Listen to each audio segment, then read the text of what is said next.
안녕하십니까?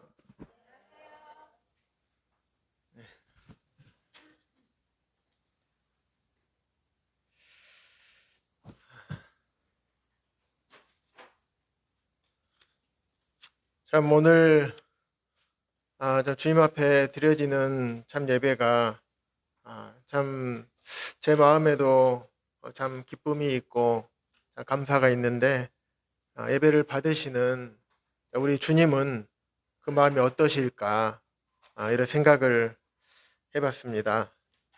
오늘 우리 성도님들과 함께 나눌 주제 먼저 말씀을 드리겠습니다.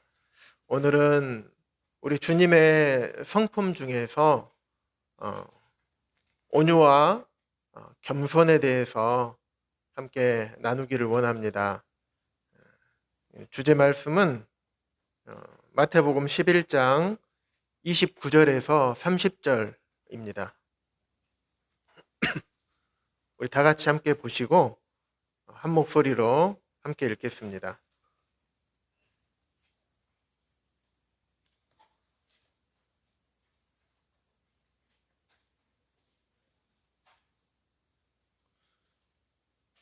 마태복음 11장 29절에서 30절입니다.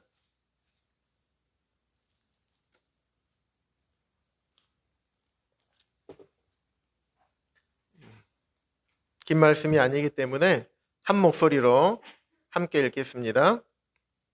시작. 나는 마음이 온유하고 겸손하니 나의 멍에를 메고 내게 배우라. 그리하면 너희 마음이 쉼을 얻으리니 이는 내 멍에는 쉽고 내 짐은 가벼움이라 하시니라. 예, 감사합니다. 주님의 성품 중에서 온유와 겸손. 최근에 주님의 성품 중에서 이 온유와 겸손이라는 부분에 대해서 한 몇 개월 동안 좀 묵상을 했던 것 같아요.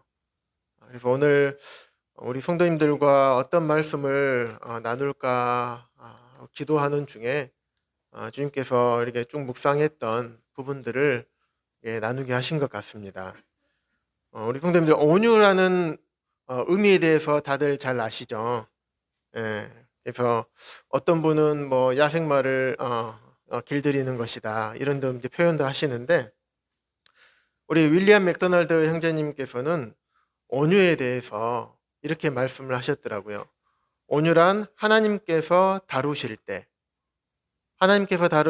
그것을 거부하지 않고 이렇게 받아들이는 것, 이것이 온유다 이렇게 말씀을 하셨어요. 그래서 내 뜻과 하나님의 뜻이 이렇게 상충되거나 이게 다를 때 내 뜻을 버리고 하나님의 뜻을 거부하지 않고 선택하는 하나님의 뜻을 받아들이는 것, 이것이 곧 이렇게 온유다 이렇게 표현을 하시는 것을 우리가 보았습니다.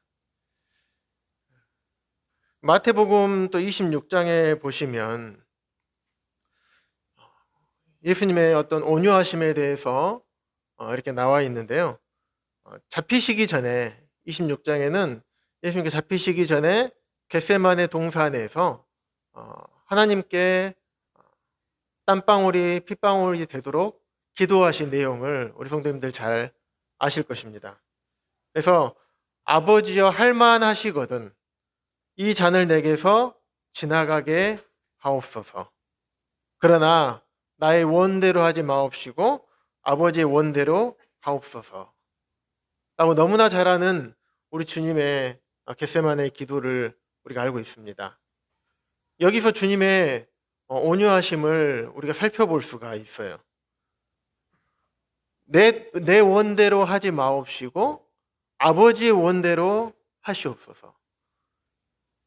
내 뜻은 있지만 내 뜻이 아니라 아버지 하나님께서 원하시는 그 뜻대로 하시옵소서.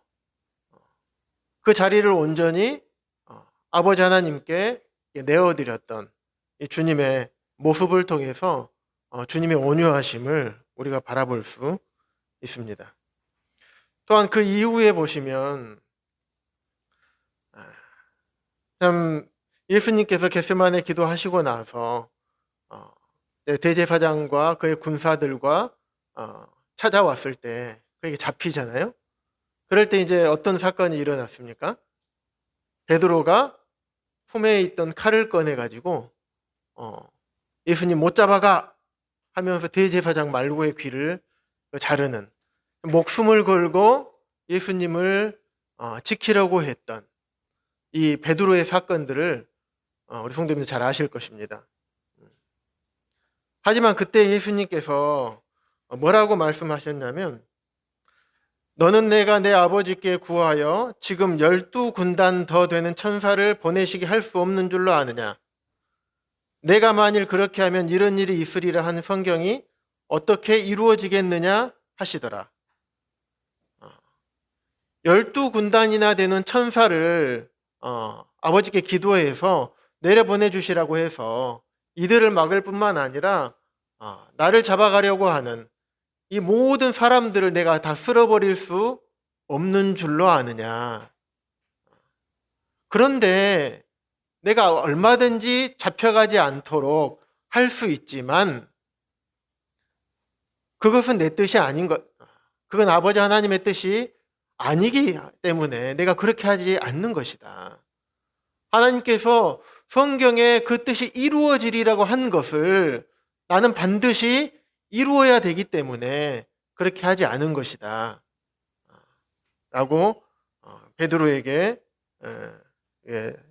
말씀하시고 책망하셨던 이 주님의 온유하심을 우리가 살펴볼 수가 있습니다. 그리고 나서 말고의 길을 고쳐주시고 스스로 잡히셨습니다. 능력이 있었지만 그 능력을 사용하지 않으시고 온전히 하나님의 뜻에 순종하신, 하나님의 뜻을 거부하지 않고 그대로 받아들였던, 마태복음 26장에서 그런 주님의 온유하심의 두 가지 모습들을 우리가 볼 수가 있습니다. 또 어떤 분은 이렇게 말씀을 하시더라고요. 겸손이라는 것과 온유에 대해서 말씀하시면서, 겸손은 하나님께서 나에게 정해준 위치와 그 역할을 내가 받아들이는 것, 마음으로 받아들이는 것을 겸손이라고 이렇게 표현을 합니다. 그리고 또 온유는 겸손의 어떤 내적 자세일 뿐만 아니라 온유의 외적인 표현이라고 합니다. 그래서 겸손과 온유는 같이 가는 것 같아요. 그래서 온유는 내가 마음속으로 어떻게 생각하고 있느냐, 나의 마음가짐, 마음 자세를 의미합니다. 겸손은 내 마음가짐이 그대로 드러나는 외적인 형태로 표현되는, 그게 겸손입니다. 그래서 나에게 온유함이 없으면 겸손함이 나타날 수가 없는 것이겠죠. 어떤 분 이렇게 말씀을 하신 것을 제가 보았습니다. 그래서 온유와 겸손은 이게 항상 이렇게 함께 동시에 가는 것 같습니다. 그래서 온유는 하나님께서 정해준 그 자리 그대로 있는 것입니다. 다른 사람의 자리를 넘보지 않습니다. 내 자신을 높이지도 않습니다. 그럴 뿐만 아니라 내 자신을, 하나님께서 내게 주신 이 자리, 이 위치를 또 너무 비하시키지도 않습니다.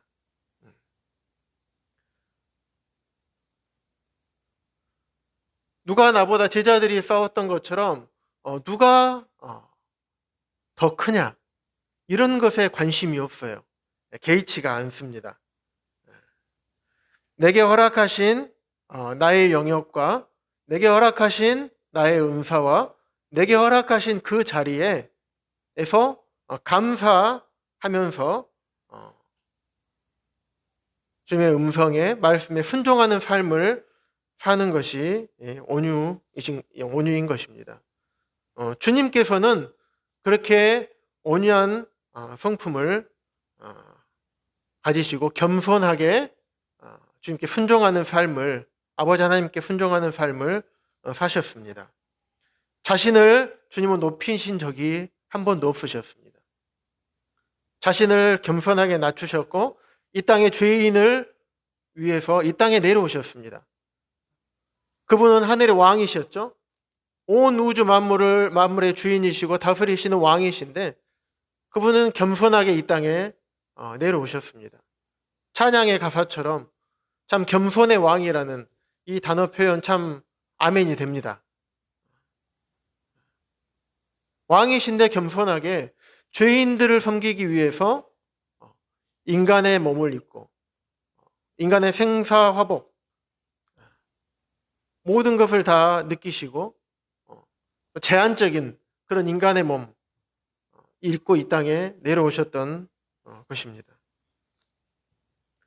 그래서 겸손하게 죄인들을 섬기셨고 사랑하시는 그의 제자들을 섬기신 주님의 온유하심과 주님의 겸손하심을 우리가 생각해 볼 수가 있습니다.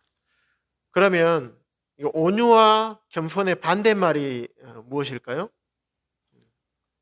예, 교만입니다.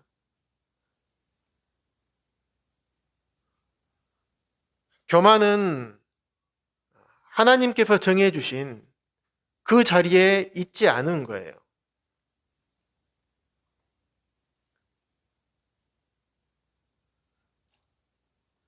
하나님께서 정해주신 그 자리를 벗어나서 더 높은 자리로, 내가 더 높아지는 자리로, 위에서 이렇게 내려다보는 자리로, 다른 사람들보다 한 수 위의 자리로, 다른 사람들로부터 존경을 받는 자리로 이 올라가는 겁니다.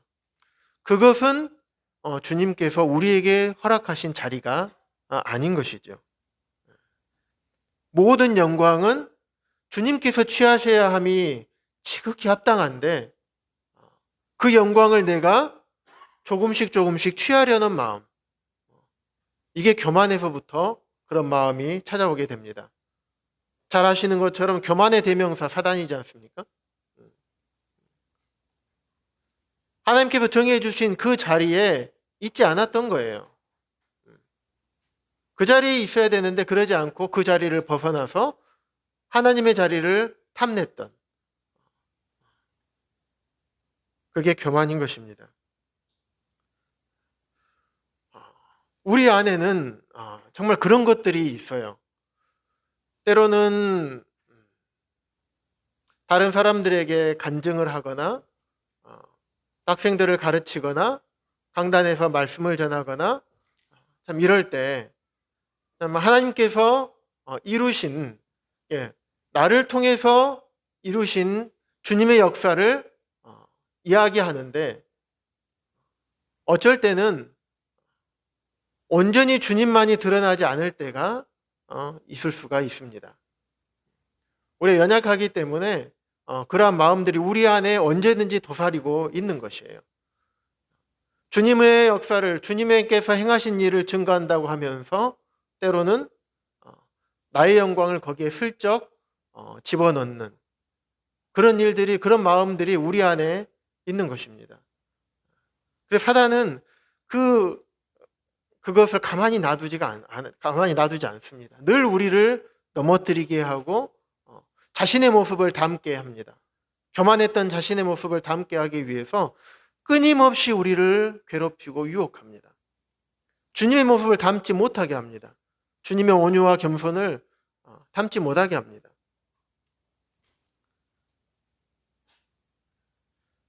또 간단한 예를 들어보면 주님께서 교회를 통해서 어떠한 일들을 우리에게 맡길 때가 있습니다. 그랬을 때 그 맡긴 것들을 사양하는 것. 예전에 어떤 형제님께서 그런 말씀을 해주셨어요. 그래서 교회 안에서 주님께서 어떠한 일들을 맡기게 되면 그것을 내가 겸손하게 사양하는 것이 참 우리 한국 사람들의 어떤 겸손의 미덕이고 그의 표현이지 않겠느냐라고 생각하는 것이 교만이다. 이런 말씀을 해주셨던 기억이 납니다. 제가 가만히 생각해 보니까 정말 그게 맞는 것 같아요. 왜냐하면 사람이 내 편으로 세우기 위해서 아니면 저 사람의 저 성도의 기분을 좋게 하기 위해서 그러한 일들을 맡기는 것이 아니잖아요. 교회 안의 모든 일들은 섬김의 영역들이에요. 그래서 굉장히 많은 수고와 헌신이 필요한 그런 영역입니다. 근데 그런 일을 맡겼는데 어떤 자리를 맡긴 게 아니잖아요. 세상의 일처럼 세상의 어떤 직분을 맡기고 직급을 주고 그러면 굉장히 좋죠. 그리고 그 형식상으로라도 제가 그럴 자격이 있겠습니까? 뭐 한 번씩 사양하기도 하고 그러는 게 겸손의 미덕이라고 할 수는 있겠지만 하나님의 교회 안에서는 그런 것이 겸손의 미덕이 아니라는 그 말을 제가 들었을 때 참 그렇구나라는 생각을 많이 했습니다.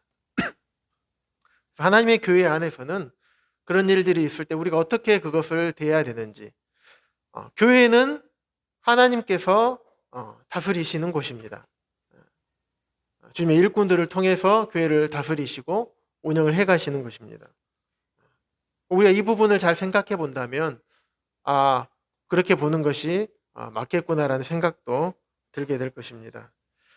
그래서 주님께서는 자신을 따르는 제자들이 온유하고 겸손하기를, 주님 자신의 모습을 담기를 에게 원하셨습니다.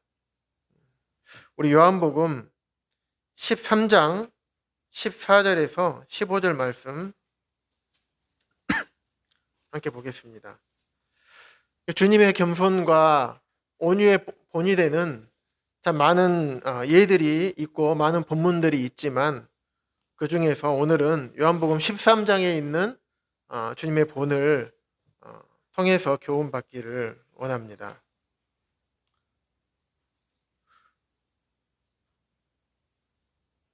(13장) 14절에서 15절 같이 읽겠습니다.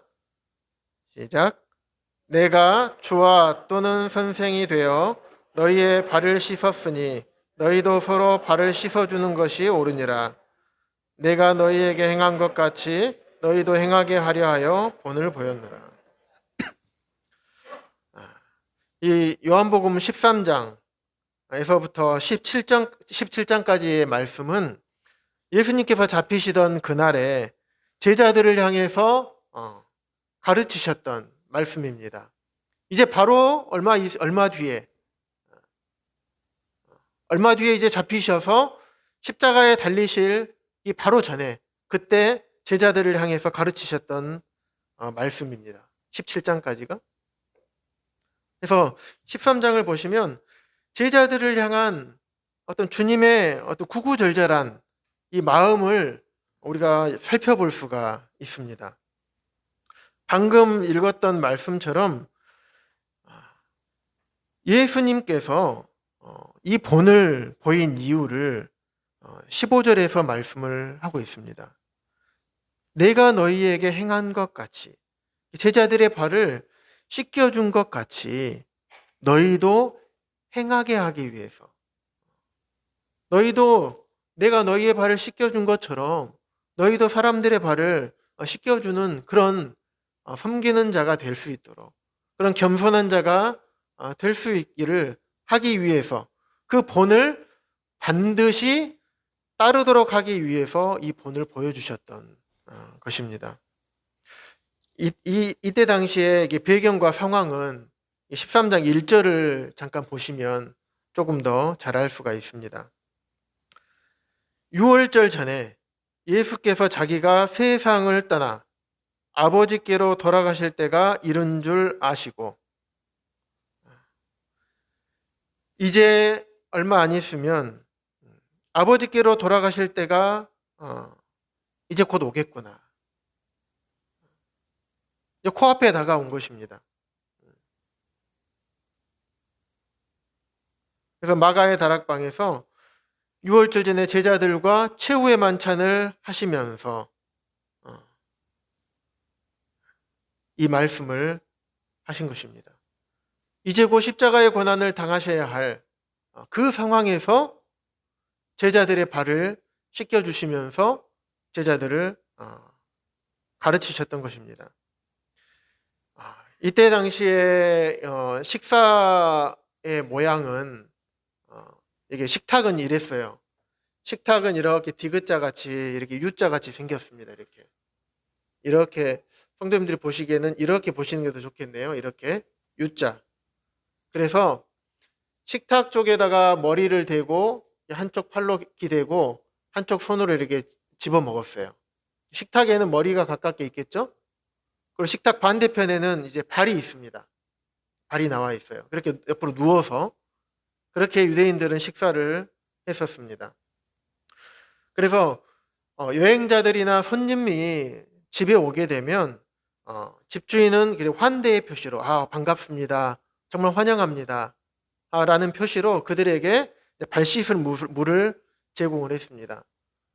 누가복음 7장에 보면 바리새인 시몬의 집에 예수님께서 들어가셨을 때 여인이 향유를 해서 주님의 발을 씻겨주셨잖아요. 머리로 해가지고. 그때 예수님께서 바리새인 시몬에게 그랬잖아요. 너는 나에게 발 씻을 물도 내어주지 않았다. 주인은 그렇게 내어주어야 되는 것이었어요.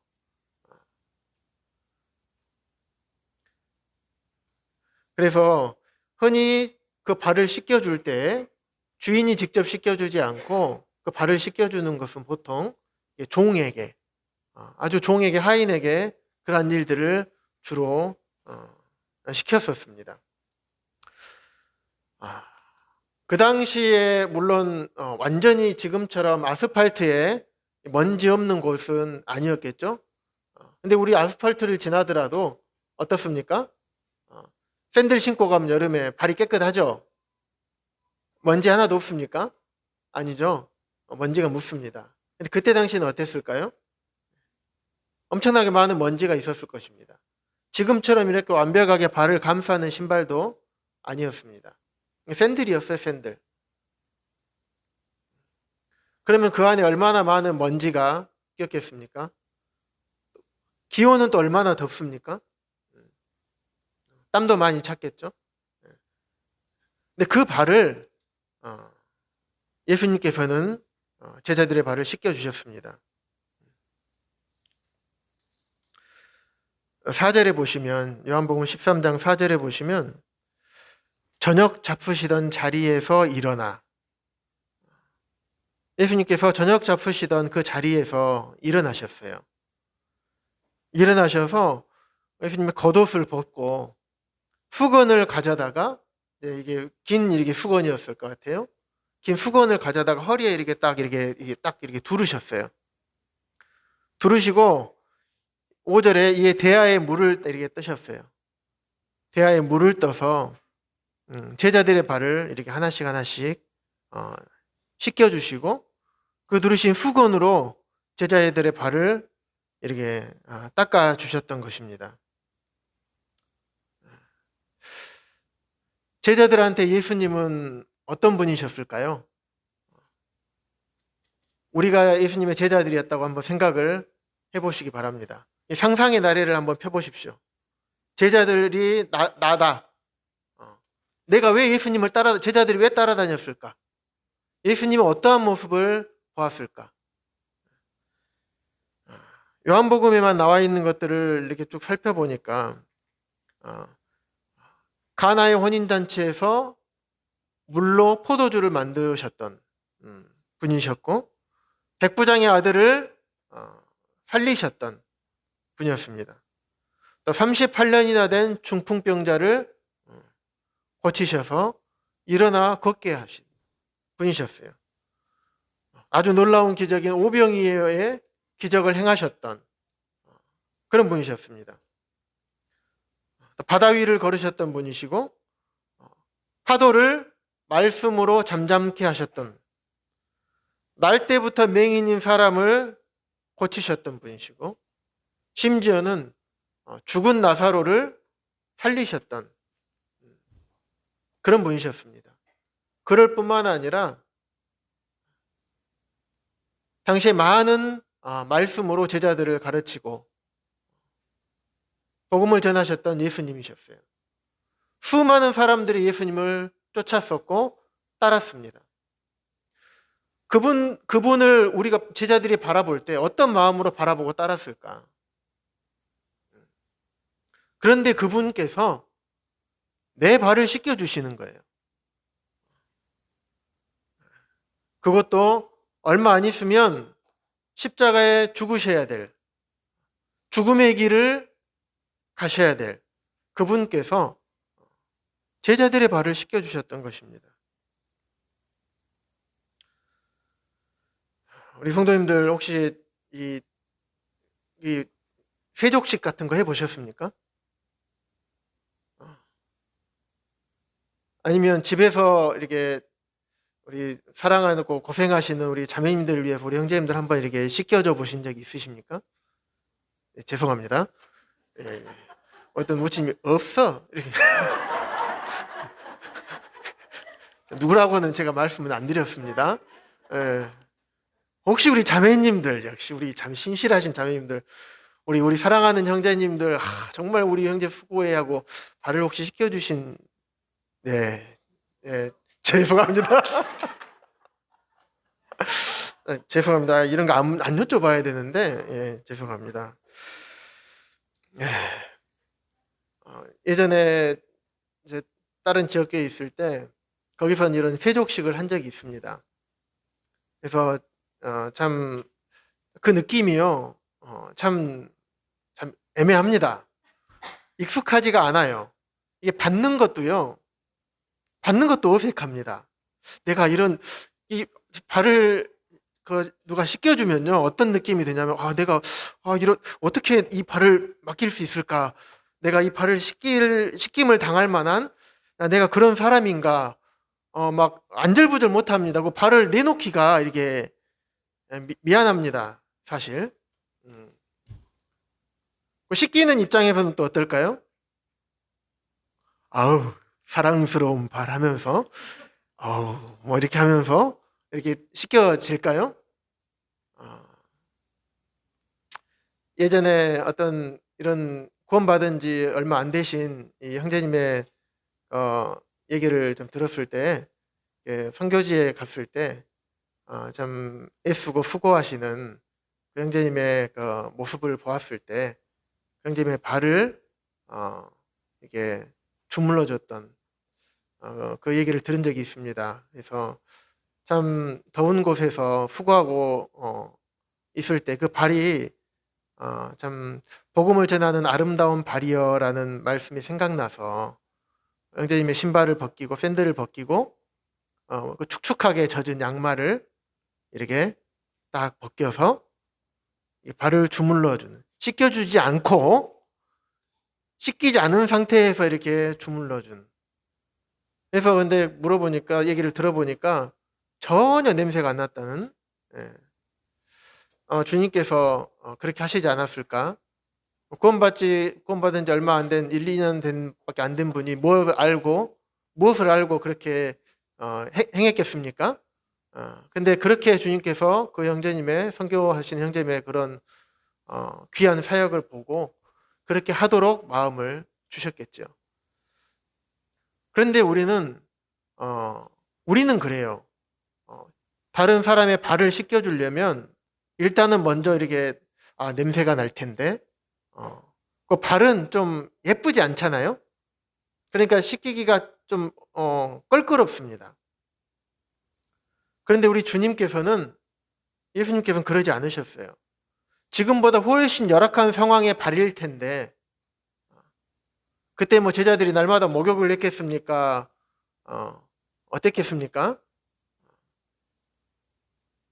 근데 그 발을 예수님이 직접 마지막 만찬하는 시간에 식사 자리에서, 저녁 잡수시던 자리에서 일어나서 손수 겉옷을 벗고, 어떤 분은 이 겉옷을 벗었다는 이 의미를 그 권위를 다 내려놓았다, 이렇게도 보시는 분들이 계시더라고요. 네. 그래서 그것을 다 내려놓고 겸손하게 발을 씻겨주셨던. 우리 발을 씻기려면 이렇게 서서 씻길 수 있습니까? 없죠. 예. 발을 씻기려면 앉아야 돼요. 이렇게 무릎을 딱 꿇고. 이게 앞바다리로 해서 앉아서 씻기기도 참 어렵습니다. 자세가 안 나와요.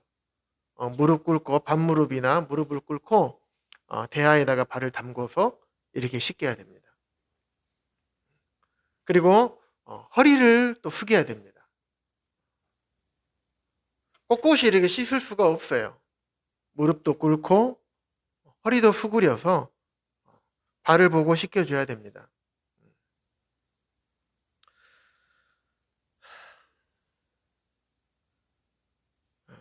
참 우리 예수님께서는 제자들을 그렇게 섬기셨던 분이셨어요. 그럴 때 베드로가 얘기하죠. 6절에 베드로가 이르되 주여 주께서 내 발을 씻으시나이까. 이 얘기는 주님 어떻게 주님께서 제 발을 씻을 수가 있습니까? 저는 못 봤습니다. 이 얘기입니다. 씻김을 당해보면 이제 그런 생각이 좀 들어요. 내가 이렇게 어떤 세족식이라는 행사를 통해서 씻김을 당해봤을 때에도 조금 그래요. 내가 이런 이런 것을 받을 만한 이런 자격이 있나 이런 생각이 드는데 이거는 그런 행사를 하는 것이 아니었어요. 주님께서 베드로의 발을 씻기니까 베드로가 이런 반응을 보였어요. 전 베드로의 반응이 충분히 이해가 되고 공감이 됩니다. 그랬더니 예수님께서 그렇게 말씀하셔요. 8절에 내가 너를 씻어주지 아니하면 내가 나와 상관이 없느니라. 내가 씻어주지 아니하면 상관이 없다. 그랬더니 이제 베드로는 또 내 발뿐 아니라 손과 머리도 씻어주세요. 다 씻어주세요 하는 거예요. 그래서 10절에 이미 목욕한 자는 발밖에 씻을 필요가 없느니라. 온몸이 깨끗하니라. 너희가 깨끗하나 다는 아니니라. 그때 예수님께서 제자들에게 이미 너희들은 다 깨끗하게 될 것을 말씀을 하고 계십니다. 왜냐하면 이제 곧 일을 처리하러 가실 것이기 때문에. 이미 깨끗하게 된 자들, 우리처럼 이 구원받은 자들은 다시 구원받기 위해서 회개할 필요가 없다는 것이죠. 발에 묻은 먼지만 씻어내면 되는 것이. 우리가 살면서 먼지가 안 묻을 수가 없습니다. 그렇다고 해서 일부러 먼지를 묻힐 사람도 없겠지만요. 안 묻을 수가 없어요. 그렇게 되면 그때는 발을 씻어야 되는 것입니다. 베드로에게 또 발 씻김을 통해서 그런 것들을 또 가르쳐 주신 것입니다. 지금 우리에게도 참으로 놀라운 진리의 말씀입니다. 이처럼 발을 씻겨주는 것은 단순히 어떤 섬겨주는 그런 섬김의 의미만을 말하지 않습니다. 제자들을 겸손하게 섬기셨던 주님의 겸손이 드러난 것이고 그 주님의 사랑이 드러난 것이었습니다. 13장 1절에 보시면요. 자기가 세상을 떠나 아버지께로 돌아갈 때가 이른 줄 아시고 세상에 있는 자기 사람들을 사랑하시되 끝까지 사랑하시니라. 제자들을 끝까지 이렇게 사랑하셨기 때문에 끝까지 제자들에게 알려주고 보여주고 싶었던 것이에요. 주님은 항상 그러셨던 것 같아요. 말씀으로만 행하지 않으셨어요. 몸소 번호로 행하셨고 그리고 말씀하셨어요. 말씀하신 바를 그대로 또 행하셨습니다. 그렇게 제자들을 가르치셨습니다. 내가 너희를 얼마나 사랑하는 줄 아느냐. 나는 그 사랑을 끝까지 버릴 수가 없다.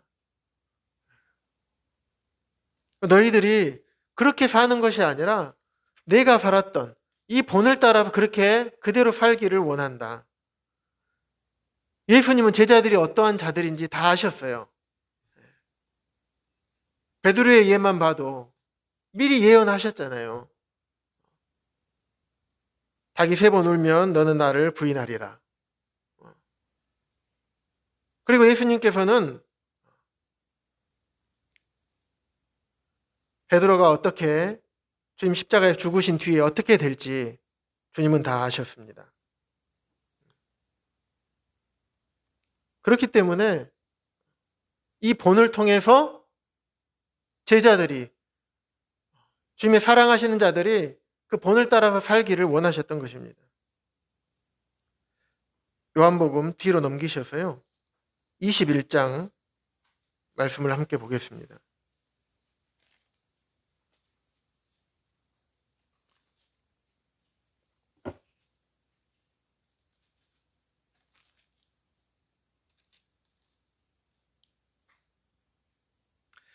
(21장의) 내용을 쭉 보시면 예수님께서 십자가에서 죽으신 이후에 베드로의 모습이 나옵니다. 2절에 보시면 시몬 베드로와 그의 일행들이 있었어요. 그래서 3절에서 나는 이제 물고기 잡으러 가야겠다. 그랬더니 그 일행들이 다 같이 우리도 함께 가겠다. 제자들이었어요. 예수님의 제자들.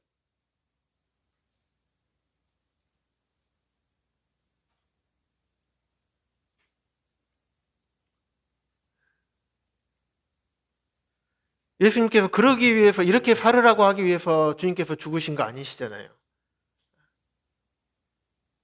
이렇게 살으라고 그래 본을 보여주신 게 아님에도 불구하고 제자들은 이렇게 살았어요. 그들에게, 베드로에게 세 번이나 부인하라고 베드로에게 그렇게 가르치신 적이 없으셔요. 그런데 베드로는 세 번이나 부인했고 주님의 죽으심을 보고 다시 생업으로 돌아가 버렸어요. 쉽게 말하면 모임을 떠나버린 거예요. 주님 떠나버린 거예요.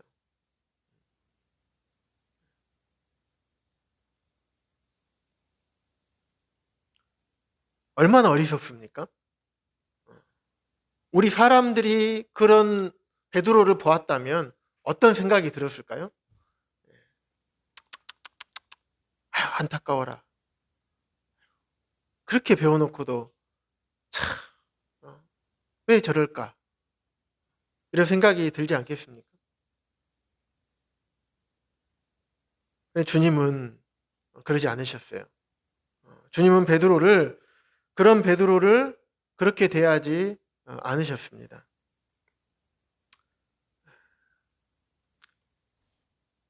5절에 보시면 예수님께서 생업으로 떠나버렸던 베드로와 제자들 앞에 나타나셨습니다. 얘들아, 너희에게 고기가 있느냐? 예수님인지 몰랐겠죠? 대답하되 없나이다. 이르시되 그물을 배 오른편에 던지라. 그리하면 잡으리라. 하시니 이에 던졌더니 물고기가 많아 그물을 들 수 없더라. 어떤 장면이 생각납니까? 누가복음 5장에 보면요, 예수님께서 베드로를 부르셨던 장면이 나옵니다. 지금은 배에 오르지 않으신 상황이에요. 누가복음 5장에서는 배에 올랐어요. 누가복음 5장에서도 베드로가 밤이 새도록 고기를 잡았으나 한 마리도 못 잡은 거예요. 그래서 업으로 잔뼈가 굵은 베드로에게 깊은 데로 가서 그물을 던지라 했을 때 그물이 찢어지게 고기가 많이 잡혔었잖아요. 예수님은 그걸 아셨던 거예요. 그래서 베드로를 회복시키고 싶어서 똑같은 그때 상황을 그대로 연출을 하십니다. 베드로야, 생각나니? 내가 너를 처음 불렀을 때 생각나니? 내가 너를 사람을 낚는 어부가 되게 해줬잖아. 그래서 너가 나를 보고 따라왔잖아. 그런데 지금 뭐 하고 있니? 돌아와야 되지 않겠니?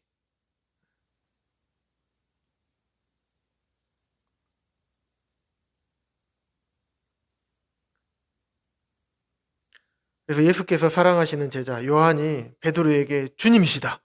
와, 주님이시다 하니까 베드로가 주님이라는 말을 듣고 바다로 이렇게 뛰어내려 버립니다.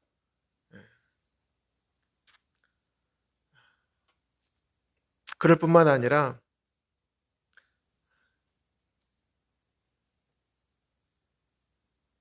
15절에 한번 보실까요? 15절 보시기 전에요. 9절에 보시면 예수님께서 생선을 미리 준비해 놓으시고 떡을 이렇게 구워서 밤늦게까지 힘들게 고기를 잡고 온 베드로와 제자들을 위해서 식사를 준비를 해 놓으셨습니다. 그래서 와서 조반을 먹으라.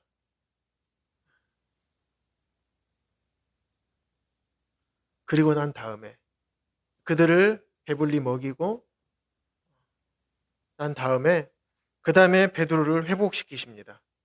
15절에 보시면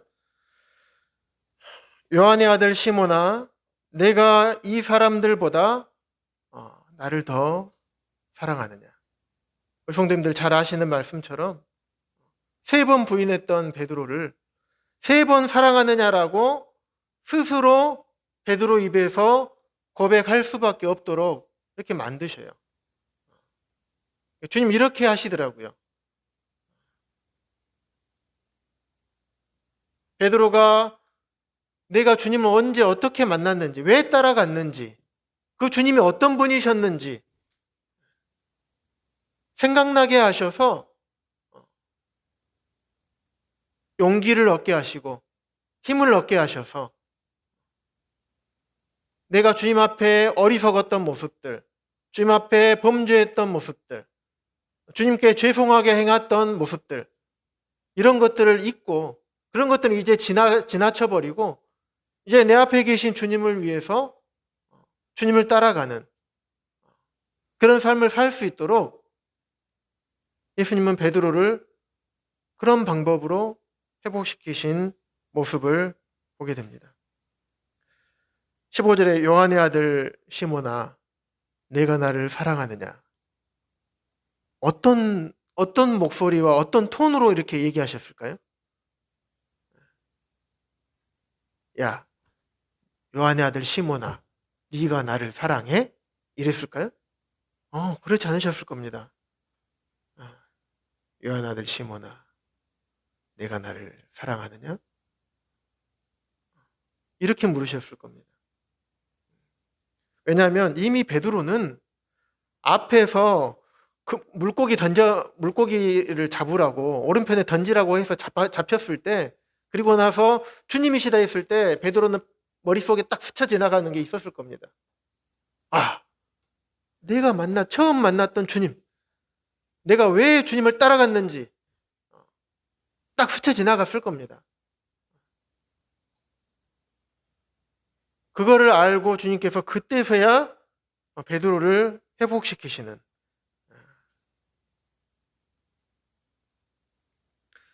베드로는 이런 주님의 사랑을 깨닫고 우리가 지난 3주 동안 수요일 날 들었던 말씀처럼 완전히 베드로는 이제 변하게 됩니다.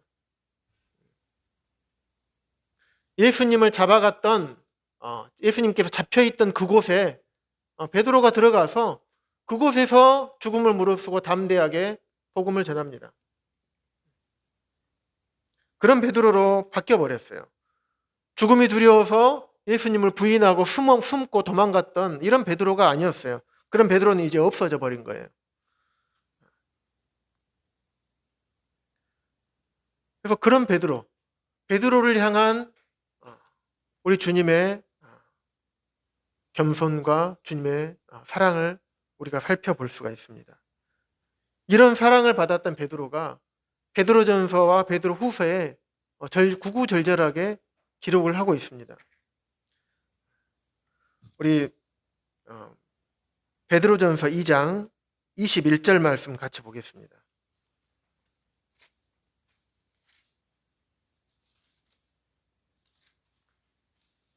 베드로전서 2장 21절입니다.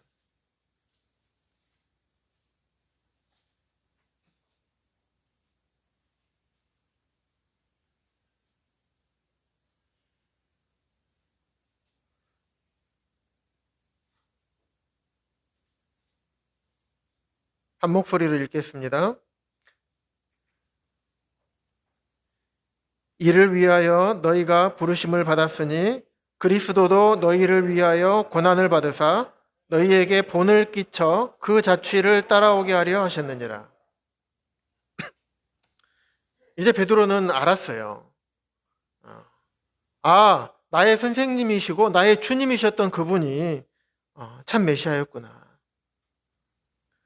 그리스도께서 우리들을 위해서 고난을 받으시고 또 우리에게 본을 끼쳐서 그 자취를 따라오게 하셨구나. 이 말씀을 기록하셔서 지금 우리에게까지도 대대로 이 말씀의 교훈을 우리가 받을 수가 있는 것입니다. 베드로가 이런 주님의 어떠하심을 경험해 보지 않고 어떻게 이렇게 기록을 할 수 있었겠습니까? 베드로는 그 주님의 본을 이렇게 기억을 했던 것입니다. 한 2장 넘기셔서요. 베드로전서 5장 보겠습니다. 5장 3절입니다. 또 이렇게 말씀을 하십니다. 맡은 자들에게 주장하는 자세를 하지 말고 양무리의 본이 되라.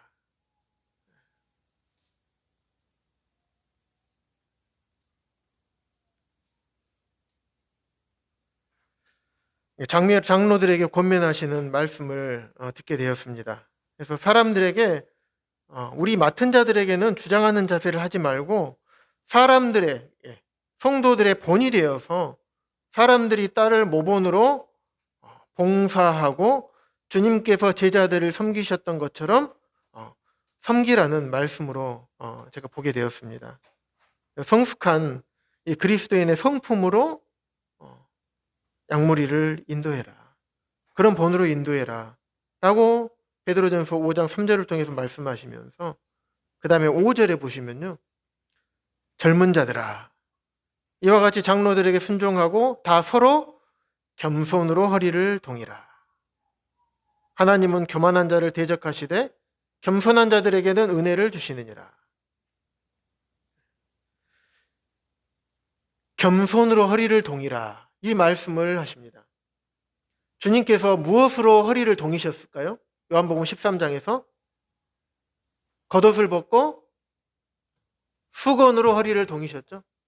그래서 뭘 하셨습니까? 무릎을 구부리시고 허리를 구부리셔서 제자들의 발을 씻겨주셨습니다. 그런 겸손하게 만왕의 왕이시고 만주의 주인 되시는 그분께서 겸손하게 사람들을 제자들을 섬기기 위해서 이 땅에 오셨던 것입니다. 그 모습을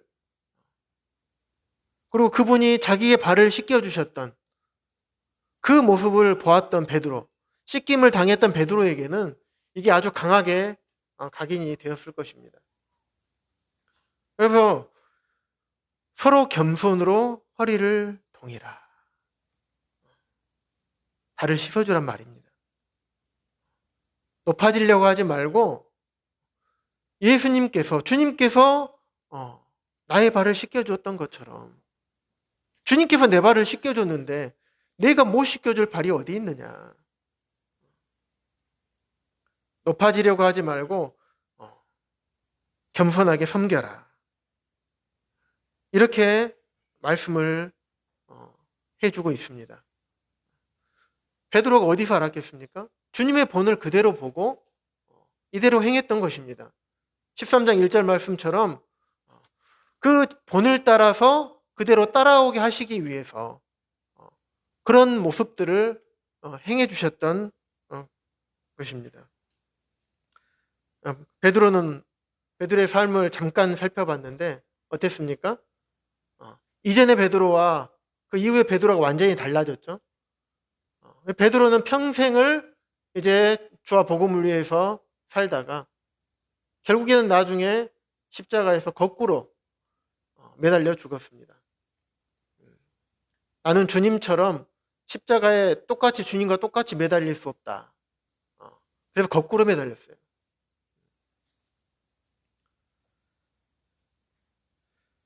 사도 바울도 고린도전서 11장 1절에 보면 내가 그리스도를 본받는 자 된 것 같이 너희는 나를 본받는 자 되라. 고린도후서 8장 9절에 보시면 우리 주 예수 그리스도의 은혜를 너희가 알거니와 부요하신 이로써 너희를 위하여 가난하게 되심은 그의 가난함으로 말미암아 너희를 부요하게 하려 하심이라. 만물의 주인이시고 모든 영광을 취하셔야 할 그분께서 스스로 가난하게 되셨다. 그 이유는 우리를 부요하게 하기 위해서.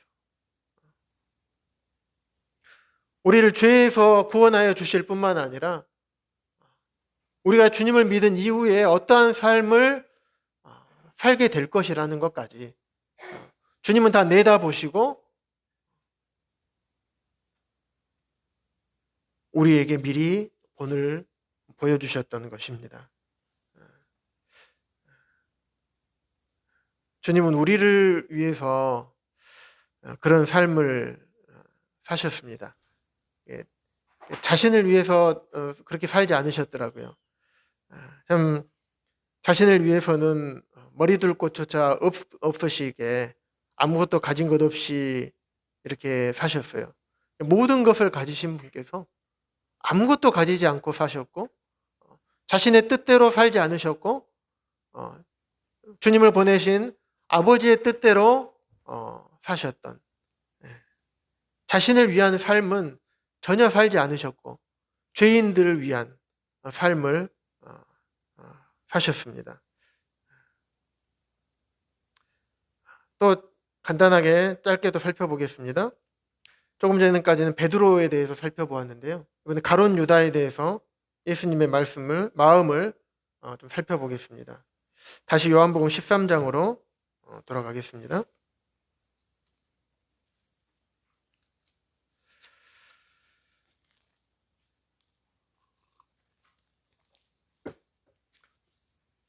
주님께서는 가룟 유다가 자신의 팔자인 것을 다 아셨습니다. 요한복음 6장 70절에서 71절에 보면 가룟 유다가 이는 예수님을 팔자라 이것을 알고 계셨어요.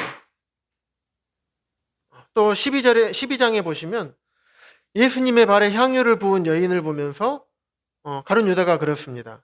이 향유를 300데나리온에 팔아서 가난한 자들에게 주지 아니하였느냐. 재정을 맡았었죠. 유다가 돈깨를 맡았습니다. 이 마음에 돈에 대한 탐욕의 마음을 주님은 알고 계셨습니다. 13장 2절에 보시면 마귀가 벌써 시몬의 아들 가룟 유다의 마음에 예수를 팔려는 생각을 넣었더라. 예수님을 팔 생각을 이미 마귀가 유다의 마음에 넣은 것도 아셨습니다. 아직 완전히 실행한 건 아니었죠. 넘기셔서 18절 보시면요.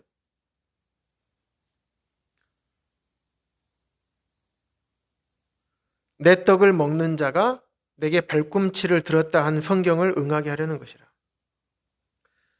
내가 어떤 사람에게 떡을 줄 건데 이 떡을 먹는 자가 나를 팔 자다라고 말씀하고 있는 것입니다. 이때 어떤 상황이냐면요. 제자들이 같이 있는 상황이죠. 만찬, 식사하는 자리예요. 제자들이 물어봐요. 누굽니까? 누굽니까? 근데 누구는 압니까? 제자들은 몰라요. 누구는 압니까? 딱 두 분만 알죠? 한 분은 예수님, 또 한 분은 당사자. 가룟 유다는 알아요. 자기는 알아요. 이미 그 전에 이미 작당 모의를 다 하고 이 자리에 나온 것이기 때문에 다 압니다. 내가 입 맞추는 자 크거기다. 이미 돈도 받았어요. 다 압니다. 끝까지 돌이키지 않아요. 예수님은 그걸 아십니다. 그래서 계속 유다 들으라고 얘기를 하는 거예요. 유다야 돌이켜라. 너 그렇게 하면 안 된다. 돌이켜야 된다. 돌이킬 기회를 주셨던 겁니다. 21절에 보시면 예수께서 이 말씀을 하시고 심령이 괴로워 증언하여 이르시되 내가 진실로 진실로 너희에게 이르노니 너희 중 하나가 나를 팔리라. 심령이 괴로워. 유다를 얼마나 사랑했는지 주님의 마음을 엿볼 수가 있습니다. 유다에게 한 사실상 마지막 경고였어요. 여기서 돌이켜야 된다. 그렇지 않으면 안 된다.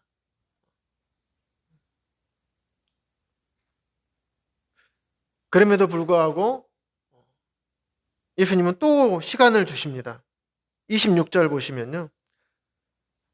내가 떡 한 조각을 적셔다 주는 자가 그니라.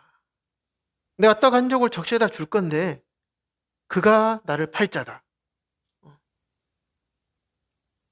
하시고 곧 한 조각을 적셔서 가룟 시몬의 아들 유다에게 주시니. 여기서도 안 받을 수가 있었어요.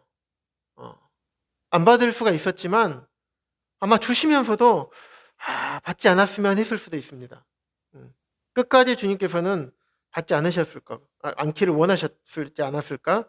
그런 생각을 좀 해봅니다. 그럼 27절에 보시면요. 조각을 받은 후, 떡조각을 딱 받은 후에 사탄이 그 안에 딱 들어갑니다. 그 전까지는 마음만 주셨어요. 마귀가 마음만 줬습니다. 그런데 이제는 완전히 사탄이 쑥 들어가서 실행을 해버리게 됩니다. 그랬더니 27절에 내가 하는 일을 속히 하라.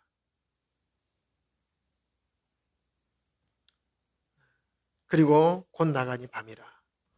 이제 유다는 어둠의 권세로 영원히 들어가 버리게 된 겁니다. 유다가 그 떡 한 조각을 받기 전까지는 계속적으로 유다에게 경고하시고 돌이키기를 바라셨어요. 유다는 예수님을 팔 자였습니다. 그런데 우리가 앞에서 보았던 것처럼 5절에서 보았던 것처럼 유다의 발도 씻겨주신 것입니다. 유다의 발도 씻겨주셨어요. 우리 성도님들 그럴 수 있습니까? 나를 팔자, 나를 죽음에 내놓기 위해서 자기 욕심을 위해서 나를 죽이는 자리에 내어주는 배신자. 내가 너에게 얼마나 많은 은혜를 베풀었는데 너는 나를 이게 배신을 하니? 우리들 마음이라면 그런 마음이 들 것입니다. 미소 하나조차, 눈길 하나조차 안 줄 것입니다. 예수님은 그렇지 않으셨어요. 예수님은 그런 나를 팔 가룟 유다의 발까지도 씻겨주셨습니다.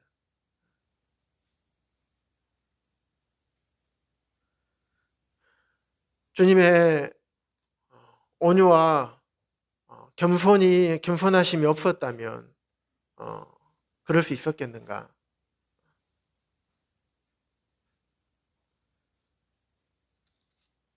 13장 1절에 보시면 자기 사람들을 사랑하시되 끝까지 사랑하시니라. 끝까지 사랑하지 않으셨으면 과연 이럴 수 있었겠는가?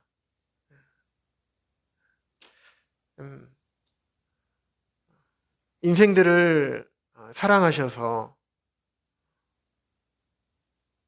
영광의 보좌를 버리시고 아버지 뜻에 순종하셔서 십자가에서 죽으실 뿐만 아니라 자기를 사랑하는 자들을 끝까지 사랑해 주시고 주님을 따르던 그 길에서 벗어나지 않기를 간절히 바라는 마음으로 선수 제자들의 발을 씻겨주시면서 실제로 겸손과 온유의 본을 보여주셨던 참 주님을 묵상하면서 주님의 어떠하심을 생각해보는 시간들이 되었습니다. 그래서 오늘 말씀을 통해서 주님의 성품과 주님의 마음을 함께 나누신 주님께 감사를 드립니다. 우리 마태복음 11장 29절에서 30절 말씀 읽고 마치겠습니다. 마태복음 11장 29절에서 30절입니다.